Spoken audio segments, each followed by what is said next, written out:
Hello everyone, thank you for tuning into my video, which is also working as my final project submission for my class LSDT-3327 at the University of Texas, Rio Grande Valley, also known as UTRGV. I'm Victoria Castillo, and for the topic of my final project, I decided to choose the U.S. National Forest Service. While there are a variety of companies and organizations to choose from, I decided I wanted to make this final project personal.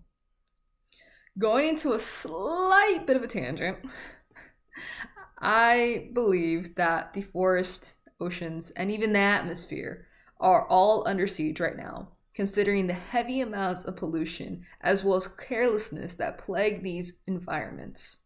It's no help whatsoever that the current administration is signing bills that are removing sanctuary labels from protected environment areas.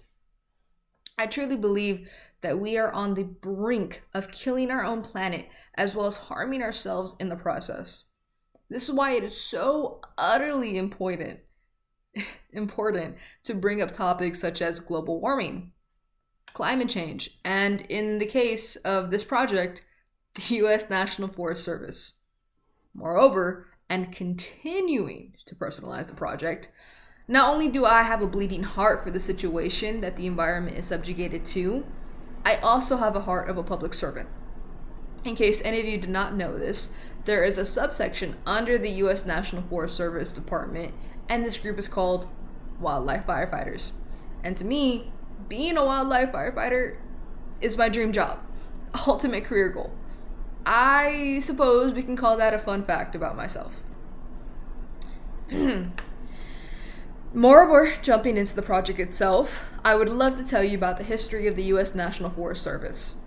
The first recorded acts of government involvement within the forest protection can be tracked back to 1876, with the creation of a special agent within the U.S. Department of Agriculture. It was then expanded in 1881, known as the Division of Forestry. From there, it took a decade for Congress to pass the Forest Reserve Act of 1881.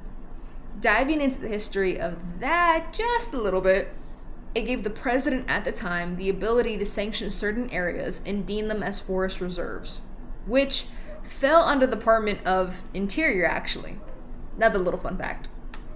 But moving on, it wasn't until 1905 when the president at the time, President Theodore Roosevelt, officially switched the responsibility of forest care to the U.S. Department of Agriculture, thus creating the U.S. National Forest Service, which that is incredible to believe that it's been around for 120 years. Downright remarkable, if you ask me. However, I fear that there are a lot of individuals that do not deem the U.S. National Forest Service as remarkable as me and many others. Even though the service has been around again for 120 years, they still face immense struggles and crises. When you think of the U.S. National Forest Service facing a crisis, your first thought would be wildfires. And while that's not inherently wrong, because wildfires are a tremendous issue within the U.S. National Forest Service, it's not the biggest nor the main issue. In fact, the main issue is funding. Time and time again, the U.S. National Forest Service has not only received inadequate funding, and it has had to tighten their belts tighter and tighter every year, it seems like. With such a limiting budget, it makes the jobs of the workers at the U.S. National Forest Service all that much more important. There is a lack of equipment, lack of resource, lack of personnel, lack of pre-fire preparations, and so much more that is lacking. Essential things, in my opinion, that could truly shift the tide in the U.S. National Forest's favor if they had the financial means to do so.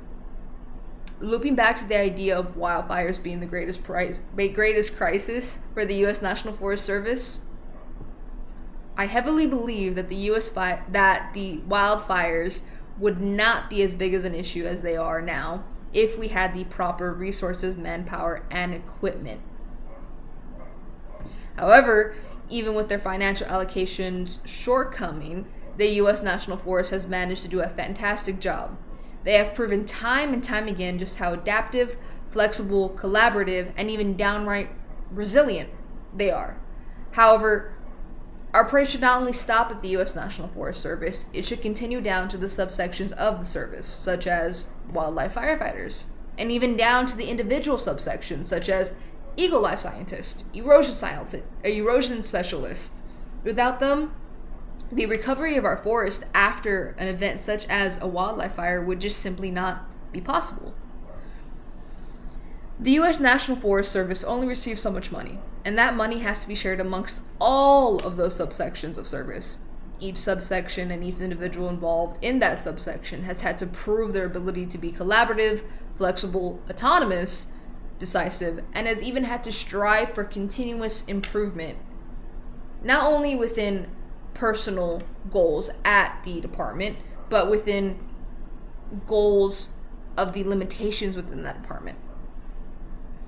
However, every member of the U.S. National Forest Service knows that their responsibility is not only to the public, but to wildlife as well. Even with, again, financial limitations, which then limit inventory and manpower and cause those other limitations, they are still able to overcome this roadblock. And some of you may be asking, how do we know that this department does not receive adequate funding? Well, they put a statement out themselves saying that the 2025 budget that they were allocated was simply not adequate enough. However, it wasn't something that they weren't used to. And we're still going to be able to make do with what they got. This information can be found on their website under the subsection of the financial fiscal year, which was posted on August 29th, 2024. Now, I would like you to think about that date in particular.